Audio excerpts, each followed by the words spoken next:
Bom dia, gente. Vamos dar início à nossa correção de Matemática 2, página 174 e página 175. Lembrando que eram as duas páginas inteiras, tá bom, gente? Os boxes, né, que estavam aí de amarelo, eles também deveriam ser respondidos, tá bom? No caso, quando não for, a tia vai estar sempre colocando o número das questões, então fique atento a esses detalhes, tá bom? O histograma é um recurso utilizado para representar graficamente as sequências por intervalos de classe. Então, nós temos aí uma tabela com os dados dos bebês nascidos na primeira semana de janeiro de 2018, com intervalos de classe que representam a massa dos bebês. E no outro lado, a gente tem o gráfico, em forma de gráfico, chamado de histograma, né? Esses bebês sendo representados de acordo com a sua massa e a frequência relativa, né? Que é a porcentagem, tá bom? A gente temos essas duas informações. No gráfico a gente tem um intervalo de... Na tabela a gente tem um intervalo de classe e a frequência correspondente a esse intervalo de classe. No histograma, que é o gráfico, a gente tem a frequência relativa e os intervalos de classe, tá bom? Então, no item A, eu pergunto o seguinte: quantos bebês nasceram nessa semana de janeiro? Lembrando que isso aí representa uma única semana do mês de janeiro em 2018. Então, a gente vai, para responder essa pergunta, a gente vai observar a frequência que está na tabela, né? Ó. Nós temos aqui a frequência, somando todas essas frequências, a gente tem um total, né, de 100 bebês, ó. Somando todas as frequências da tabela, a gente tem um total de 100 bebês. Então, durante essa semana do mês de janeiro de 2018, nasceram 100 bebês. A resposta do item A é 100. Item B. No item B, ele pergunta qual é a amplitude dos intervalos de classe usado para indicar a massa dos bebês. Então, você vai lá na tabela, vai escolher um dos intervalos de classe para poder estar fazendo a amplitude, descobrindo a amplitude dos intervalos de classe, ok? Eu vou pegar o primeiro intervalo, tá? Que é 2,8 até 3 quilogramas. Então, vou calcular a diferença entre esses dois intervalos. 3 menos 2,8, que dá 0,2. 0,2 o quê? 0,2 quilogramas. Então, você responde 0,2 quilogramas. Item C. Qual é a porcentagem de bebês que nasceram com menos de 3,4 quilogramas e com mais de 3,8 quilogramas? Então, são duas porcentagens.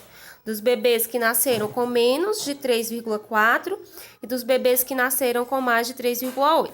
Então, a gente vai agora, para responder essa pergunta, a gente vai olhar para o histograma, tá bom? A gente vai observar os intervalos de classe de 3 com menos de 3,4 e os intervalos de classe com mais de 3,8. Então, vamos ver aqui os com menos de 3,4, né? O menos de 3,4 vem, ó, 4, né? 8 e 18, não é isso? 4, 8 e 18. Então, vou somar, porque já tá dando aí em porcentagem quando eu somar. Porque a frequência relativa ela é dada em porcentagem. Então, vou somar 4 mais 8 mais 18. Vai dar 30. Então, a porcentagem dos bebês que nasceram com menos de 3,4 quilogramas é igual a 30%. Então, vamos para o próximo.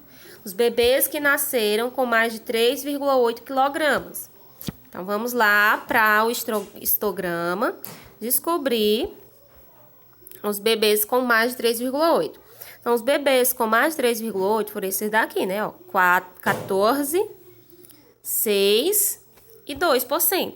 Então, a gente vai somar 14 mais 6 nas 2, e vai dar 22%. Não é isso? Então, os bebês que nasceram com menos de 3,4 representa 30%.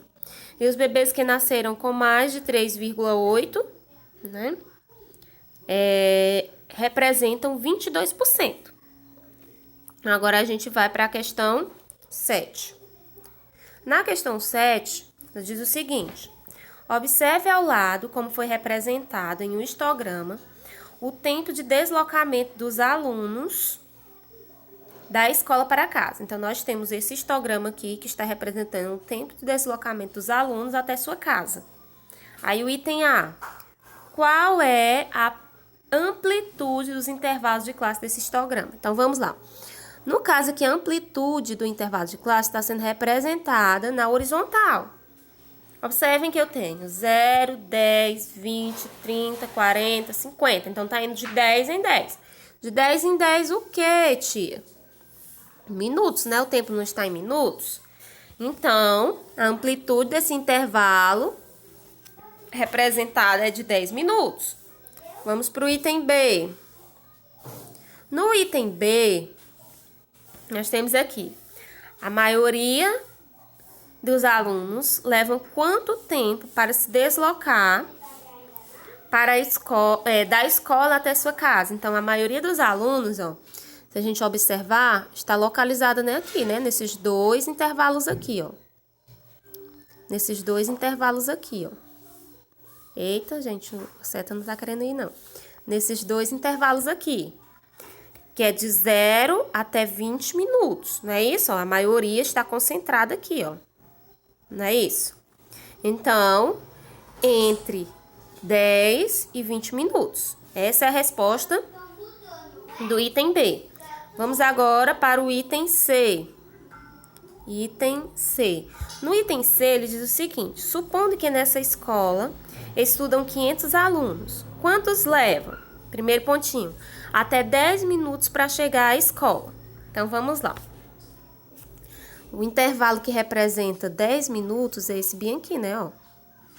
Que tem 25%. Já que aqui eu tenho a frequência relativa que é dada em porcentagem. Então, eu vou fazer o quê? 25% de 500.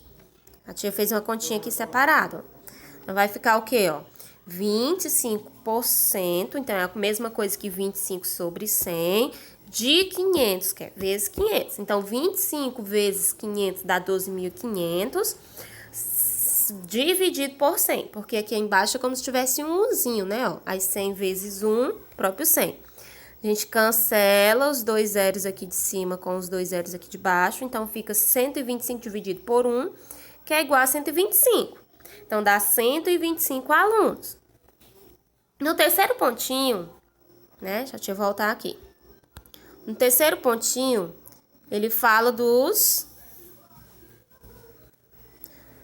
alunos que usam 30 minutos ou mais para chegar em casa. Então, vamos ver, ó. De 30 a mais, vai pegar isso aí, ó. Que é 12 mais 5%. 12 mais 5% dá 17%. Então, a tia fez separadinho bem aqui, ó. 17%. Não vai ficar... Como é que eu represento 17% em forma de porcentagem, em forma fracionária? 17 sobre 100 de 500, que é o total de alunos. Então, vai ficar 17 vezes 500, dá 8.500, dividido para 100 vezes 1, que dá 100. Então, a gente vai cancelar os dois zeros de cima com os dois zeros de baixo, vai ficar 85 dividido por 1, que é o próprio 85. Então, dá 80 alunos, ok?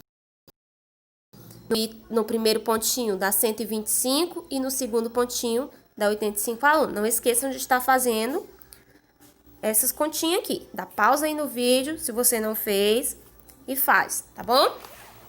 Vamos para a questão 8. A questão 8, da página 175, diz o seguinte: o histograma a seguir apresenta as faixas salariais dos funcionários de uma pequena empresa. Item A.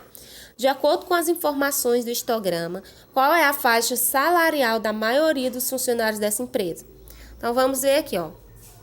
Onde é que apresenta, que representa em porcentagem a frequência relativa da quantidade de pessoas que mais acumulam aí no histograma representado. É essa daqui, né? Onde a setinha está apontando, que representa 25% dos funcionários. 25% desses funcionários, o intervalo de classe do salário deles Está sendo representado entre 2.000 a 3.000 reais, não é isso? Então, no item A aqui, a resposta é o quê? A faixa salarial da maioria dos funcionários está entre 2.000 e 3.000 reais. Então, está entre 2.000 e 3.000 reais. Essa é a resposta do item A. Vamos para o item B. No item B, ele fala o seguinte. Quantos por cento dos funcionários têm salários maior que 3.000? A gente vai pegar os funcionários que têm salário maior que 3.000 reais. Então, aqui, ó. 12. Não é isso? Mais 10. Mais 7, mais 3. A gente vai somar. 12, mais 10, mais 7, mais 3. Que vai dar 32. Então, 32% dos funcionários dessa empresa tem salário maior que 3.000 reais. Ok? A gente vai agora para o gráfico de Gantt. O gráfico de Gantt é utilizado geralmente para apresentar de maneira resumida as etapas de execução de um projeto. Possibilita que seja monitorado todo o planejamento realizado, contribuindo na execução do projeto e no cumprimento dos prazos combinados. Nesse tipo de gráfico, cada barra indica a previsão de início e de término de uma tarefa ou etapa do projeto. Observe como pode ser representado em um gráfico de Gantt, por exemplo, o projeto de construção da casa de Renata. Nós temos aqui o projeto de construção da casa de Renata. Nós temos as etapas e os meses correspondentes que vai acontecer cada etapa. No item A, ele pergunta o seguinte. Existe alguma etapa que será realizada individual? Se existe, qual delas? Se a gente observar, ó, o projeto, ele ocorre somente ele ocorre no mês de fevereiro. Então, é a única etapa aqui que aparece, né? Que vai ser feita sozinha, individual, sem acompanhamento de mais nenhum outro, ó. A gente observar todos os outros, tá acompanhado. E o projeto, né, é o único que vai ser feito individualmente. Só ele tá sendo feito no mês de janeiro. Então, sim, o projeto. Vamos para o item B. No item B, ele diz o seguinte. Nessa construção, podem estar ocorrendo ao mesmo tempo as etapas de fundação e paredes. Então, vamos lá. Ó. Fundação tá aqui, né? Ó, ocorrendo no mês de fevereiro e aqui no mês de março também. Agora, vamos ver as paredes. As paredes está ocorrendo... Vocês conseguem ver aqui a parede, né, gente? Ó, parede aqui, ó. Está ocorrendo no mês de maio, no mês de abril e no mês de março. Então, sim, ó, como a fundações vão estar e a parede no mês de março, abril e maio, então elas podem sim ocorrer ao mesmo tempo. Então, a resposta é sim. Paredes e telhados. Então, novamente, as paredes ocorrem no mês de março, abril e maio. Vamos ver o telhado. O telhado... Deixa eu só apagar aqui. O telhado vai ocorrer no mês de maio, junho e julho. Então, sim, né? Como a parede também vai acontecer no mês de maio, então ambos ocorrem em um único mês. Eles vão estar ocorrendo ao mesmo tempo. Quando chegar em maio, vão estar fazendo as duas coisas ao mesmo tempo. Então, sim. O acabamento e a elétrica e hidráulica. Então, vamos ver o acabamento. Ó. O acabamento é esse aqui, ó. Ele ocorre no mês de julho. Vamos procurar aí a elétrica e a hidráulica. Elétrica e hidráulica. Então, a elétrica e hidráulica acontece no mês de maio, no mês de abril e no mês de março. Então, não, né? Então, eles não têm possibilidade de acontecer ao mesmo tempo, já que nós temos meses diferentes. Então, não. Vamos para o item C. No item C... diz o seguinte, de acordo com o gráfico, estime quantos dias estão previstos para a construção. Essa resposta, gente, ela é individual. Aqui nós temos uma sugestão. Ó, as paredes, como a gente pode observar, que é a parede, ó. ela ocorre em maior tempo que o telhado, né? Então, supondo que as paredes ocorrem em 70 dias, o telhado, eles têm que ocorrer em menos dias. Como a gente pode ver as barras de diferença, né? Então, aqui é só uma sugestão de resposta. Supondo que as paredes ocorrem em 70 dias, os telhados, eles têm que ocorrer em menos dias. Então, eu supus que o telhado vai ocorrer em 50 dias. Tá? Então, isso é só uma sugestão. Vocês podem adaptar as próprias sugestões de vocês. Tá bom?